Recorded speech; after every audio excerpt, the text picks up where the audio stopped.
because we knew it wasn't going to be good. And he told us what he knew about it. He told us that life expectancy was in the late teens, early 20s, and that it wasn't going to be a nice, easy road. And so there went our normal world we were living in. And trust me, it's not been normal since either. To tell you a little bit about muscular dystrophy, there's a lot of different types. Ben's was diagnosed with Duchenne's muscular dystrophy, and that's just where the muscles deteriorate, and his legs, all of his muscles everywhere in his body just gets weaker and weaker. They recently found out that it's due to a lack of protein in the muscles, and they're doing research on how to get the protein back into the muscle.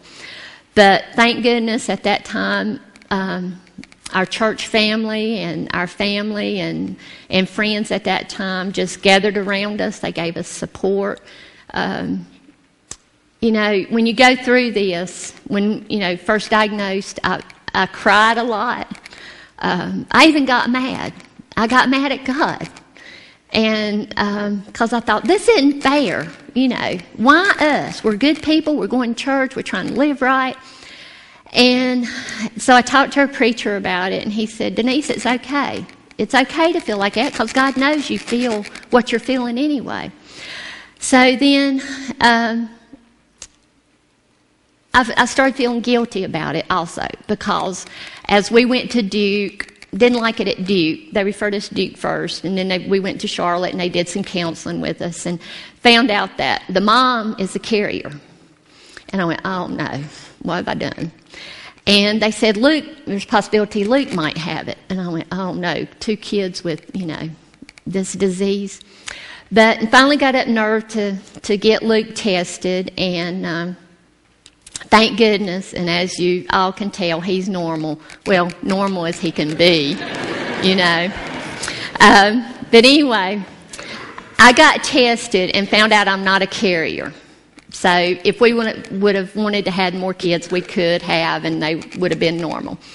But the doctors still, to this very day, don't understand why Ben has muscular dystrophy. But you know what? I know. It's because that's the way God made him. And that's just the way we have to accept it. We don't know why. But I know that God's in control. In Proverbs chapter 3, verses 5 and 6, it says, trust in the Lord with all thy heart and lean not unto thy own understanding. In all thy ways acknowledge him, and he shall direct thy paths. That's something that I've had to learn to do, is trust God with Ben's life. We just had to, give Ben to the Lord and say, Lord, he's yours. Just give us strength to do whatever we need to do to take care of him. Ben went into the wheelchair when he was 9 years old. At the age 12, we were going to Charlotte to the muscular dystrophy clinic down there. You'd go every 3-6 months, something like that. And they would x-ray his back. And I was like, why are you x-raying his back? And they said, because the muscles in his back gets weak and he gets scoliosis.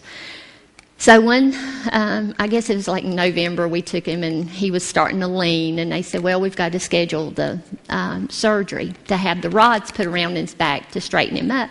Or if not, he would, keep leaning over and wouldn't be able to breathe.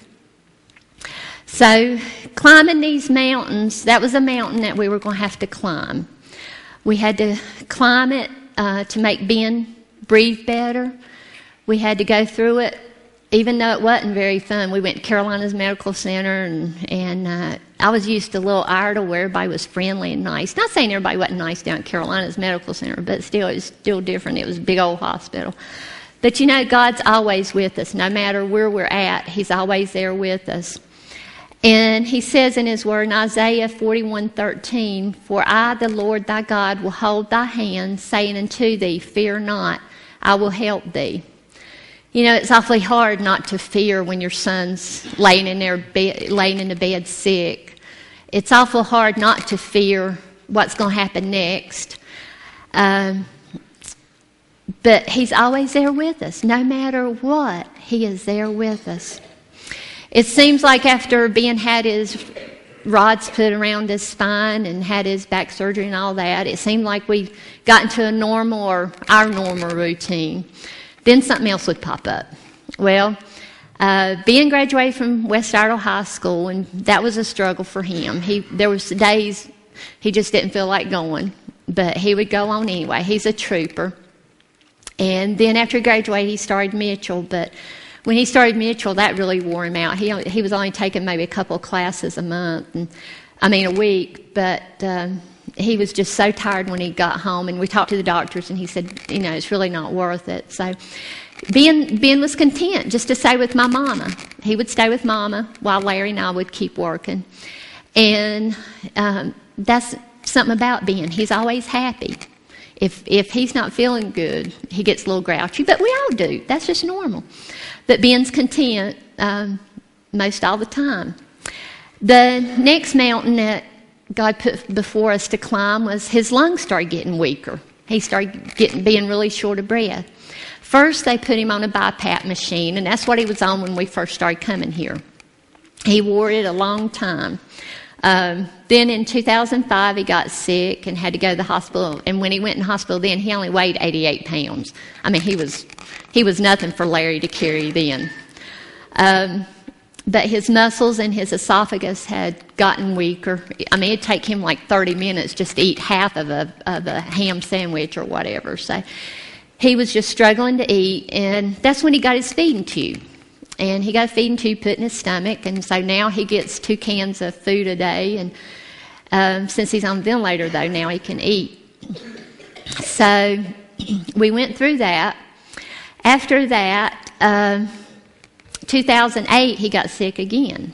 So see, we went through a lull where everything was normal and doing okay. 2008, he got sick again. Well, this time it was gallbladder surgery. Just another mountain that we had to climb, but God's always with us. The last mountain we've had to climb was 2009, and thank the Lord we were here, and y'all supported us, and we appreciate that. Was getting his trach and his home ventilator. He got sick with bronchitis. He got where he couldn't breathe good. We took him to the hospital, and Dr. Alford, his pulmonologist, admitted him. He tried washing out his lungs to see if he could get maybe some of the stuff out and make him breathe better, but that just didn't work. And him and Ben had already been talking about getting a trach and being put on a ventilator. But see, Ben had read. He's a computer nut. He loves to read on the computer and play games and all that. So he had read on the internet and heard people talk that once you get a trach, sometimes you can't talk after you get a trach. Well, Ben can't use his hands, can't use his legs, but he sure can use his mouth. He loves to talk. So he was putting off getting his trach put in because he still wanted to be able to talk to us, which I don't blame him. I couldn't imagine sitting around not being able to talk. But anyway, he after Dr. Alford washed out his lungs, he was really having struggle. He was really having a hard time breathing. So him and Dr. Alford talked, and Dr. Alford gave him the option of, going on the ventilator or not. And he was so tired of struggling, trying to breathe, he said yes. So while they were getting Ben ready to go down to ICU to have the tube put down him and be put on the ventilator, Larry and Luke was with him, and I had to step out of the room because if I get upset, Ben gets upset. If he can see me staying cool, he pretty well stays calm. So I had to step out and have a little breakdown outside in the hallway. So Larry and Luke was in there with him. Well, while he was trying to breathe, one of the things that Ben told Larry and Luke was, no matter what happens to me, the year before we'd had his birthday party here for a fundraiser for the building fund. So he told us, he told them, no matter what happens to me, I want you to still keep having my birthday parties as fundraisers for the building fund here. So see, Ben may not be here with you, especially in the winter. He hibernates in the winter so he doesn't get sick. Ben may not be able to be here with you in body, but in spirit, he's with you. I take him the DVDs, he watches them, then he puts them on YouTube so that whoever wants to in the whole wide world can see them. So Ben was thinking about you guys, even laying there struggling to breathe. And sometime around August the 10th, we'll be having another birthday party for a fundraiser for our church here. So anyway, just keep that in mind and come out and see him. Anyway, they moved him down to ICU and put him on a ventilator, and he was more comfortable then. We had to get him a dry erase board to write on, and he hadn't wrote in years because his hands were drawn and he can't hold pen and all. But anyway, we were able to communicate with him that then. But one thing he told me before the day before his or 2 or 3 days before his surgery to get his trach put in, he said, ask Brother Lee or Pastor Lee if he'll get some people to come in the night before his surgery, and I want to have prayer meeting. I said, a prayer meeting here in your room? And he went, yeah. I went, okay. And I said something to the nurses. They said, yeah, that's fine. Whatever. I said, okay. So Lee came by. Pastor Cook was in Vietnam on his mission trip. But he was on his way home when all this was happening.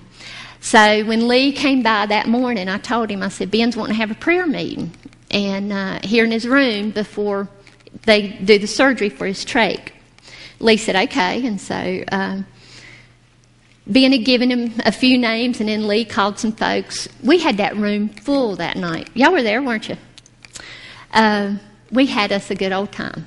Even there in ICU, we gathered around the bed, we held hands.